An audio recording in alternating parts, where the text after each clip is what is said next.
I was a photographer chasing abandoned places across Europe. When I heard about Poveglia, that cursed island hidden behind the fog, I booked a private boat out of sheer arrogance. The caretaker dropped me off with a warning. Don't stay after sundown. And if the bell rings, leave everything. There was no bell on the island anymore. It had collapsed decades ago. The hospital ruins looked like they were weeping mildew.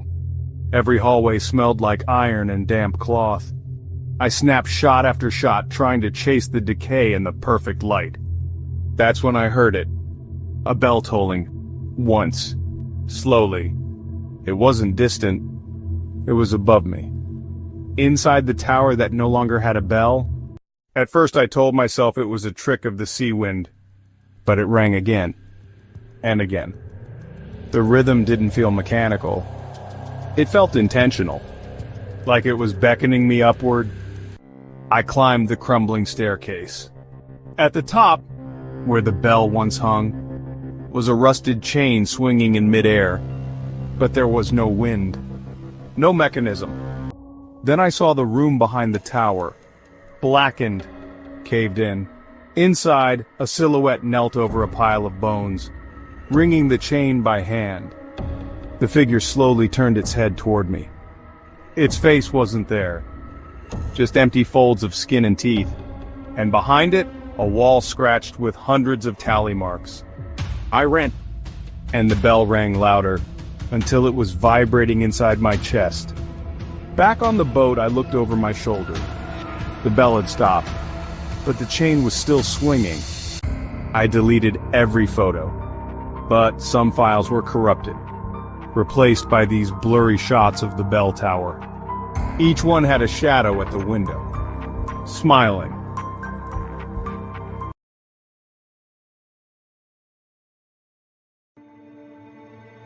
I was part of a restoration crew hired to inspect the structural integrity of the island. Our job was to assess the old asylum basement, a place locals refused to step into. The basement was half flooded, and honestly, the smell was just unbearable.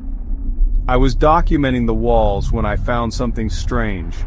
Bricks shaped like they had been hastily plastered over an archway. And beneath that, there were metal surgical tags, each one with initials. That night I couldn't sleep.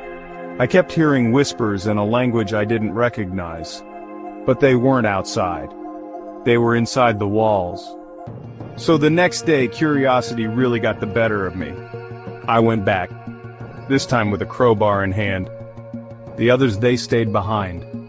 When I finally broke through the wall, there was this sudden rush of foul air that escaped. And honestly, the air just changed. Inside there was this small, sealed room. The walls were all clawed up. And the floor, well, it was blood-stained. And right in the center there was a child-sized bed with leather straps. I was filming everything, you know, just in case. But then my flashlight started to flicker. And in that dim, shaky light, I saw something crawl out from behind the cot. It looked like a child, but weirdly, it had no face. Just smooth skin where features should be. It turned its head toward me, as if it could see me, or maybe even feel me. Then came the hands. From every wall, dozens of them, stretching out from cracks in the concrete. I dropped the flashlight and ran, slipping in ankle-deep water, hearing them crawl behind me. They whispered in dozens of voices, pleading, hissing, begging for help. Back in Venice, I played the footage. The moment I broke the wall, the camera turned toward me, filming my face instead of the room. And in the reflection of my eyes, you could see them. And they were still moving.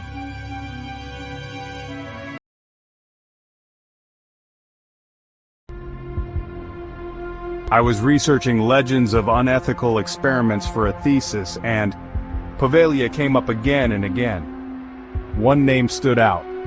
Dr. Calvino, a man who allegedly lobotomized patients in the asylum's upper ward, and was thrown from the bell tower when the spirits turned on him.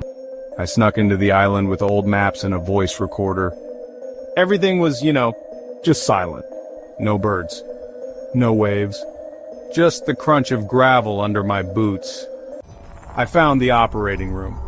There were rusted tables, shattered glass, and diagrams of human brains still pinned to the wall. I asked aloud, "Did you really exist, Dr. Calvino?" My recorder clicked off. Then I heard it click on again, by itself, playing back my question. But the voice that answered wasn't mine. Yes, and I never left. The door slammed shut. The air grew thick. I couldn't breathe. Instruments clattered from the shelves and fell in patterns, as if someone was preparing for surgery. The smell of burning flesh filled the room, and then I saw it. A man in a lab coat, eyes missing, floated above the table.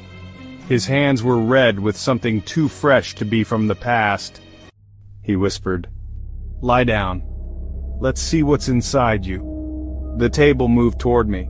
I screamed, fought, kicked through the door.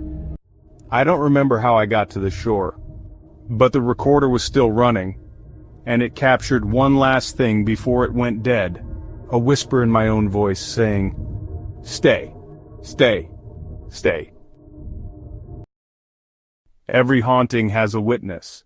You've just become one. Subscribe and never be alone again.